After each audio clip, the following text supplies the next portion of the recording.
part 1, part 2, and part 3. Part 1 is the most easy part, the easiest part of IELTS, because it's a general conversation. It's anything under the sun. You can say anything under the sun. Part 2 is the storytelling of IELTS. Sometimes it's a storytelling a lie because you have to keep your story for 2 minutes and you really have to find words and you cannot stop.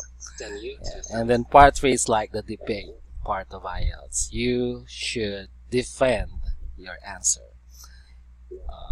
So those are the different parts of IELTS, and every part has its own technique. Okay. So part 1, so let's start with part 1. Part 1 is the general conversation. There are 3 important things for part 1. First is the fluency. Second is giving out your complete answer. And third is the time management. You have to finish all the questions within your time frame allowable. Okay. Usually part 1, you have 3 to 4 minutes to answer 4 to 5 questions, but usually interviewers give 3 minutes. Because they wanna finish their job. Some interviewers are not really too concerned nowadays. They just want to finish their job and go home, so they only give 3 minutes. Alright, and okay, so there are only 4 things. Those are the important things. Fluency, complete answer, and time management. Under complete answer, there are only 4 things that the interviewer would like to hear from you. They would like to know your direct answer, and I'll explain why. If you understood the question. They would like to know your example and explanation, and they would like to know your good example. Alright, now for the first one, direct answer, it's very effective to give direct answer with IELTS, because this is a Western examination. This is their culture. Now since this is their examination, we don't have a choice but to adjust with their culture. So in Asia, we usually used to explain circling, and we give the answer at the last part. And in IELTS, no, because Americans, or even all the Western people, are very direct people. They are very direct. If they ask questions, they are used to giving direct answer. If you roam around the bush, if you go circling, they'll get irritated and they don't want to listen anymore. That's how they do it. So it's very important that you give them the direct answer. And then second is if you understood the question. Okay, I'll explain it later on with the technique. And so the very technique we're going to use in part 1 is 1-2 stop technique. Okay, so the technique that I'm using there is 1-2 stop. There's 1, there's 2, there's no number 3, and there's the word stop. Please stop. Okay.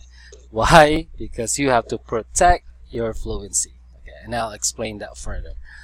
Alright, now first, the number 1, you need to give direct answer and paraphrase. Okay, so paraphrase, of course, this is the is a way of repeating the question by answering, and I'll tell you why it's so important. And then number 2, give your explanation and good example, then stop. Okay, so direct answer is very important, as I explained. Paraphrasing, this is a repeating of the question. For example, if the interviewer asks you, do you know your neighbor? I would say, yes, I know my neighbor. So yes there is direct answer, and I know my neighbor is paraphrasing. Now paraphrasing is very important because you have 4 check marks you need to accomplish in part 1. Okay. First, the direct answer, if you understood the question, the explanation, and a good example.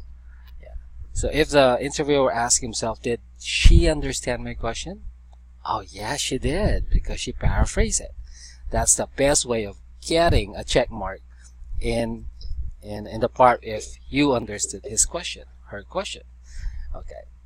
Then after that, you give an explanation and separate your explanation from your example by using Because, or this is because, when giving out explanation and giving using for example, for instance, in my case, such as in giving out example, and I'll tell you how important it is. So before that, there are two biggest mistakes why students are getting low score with IELTS. Okay. So first is saying too little. You are not seen as fluent if you do that.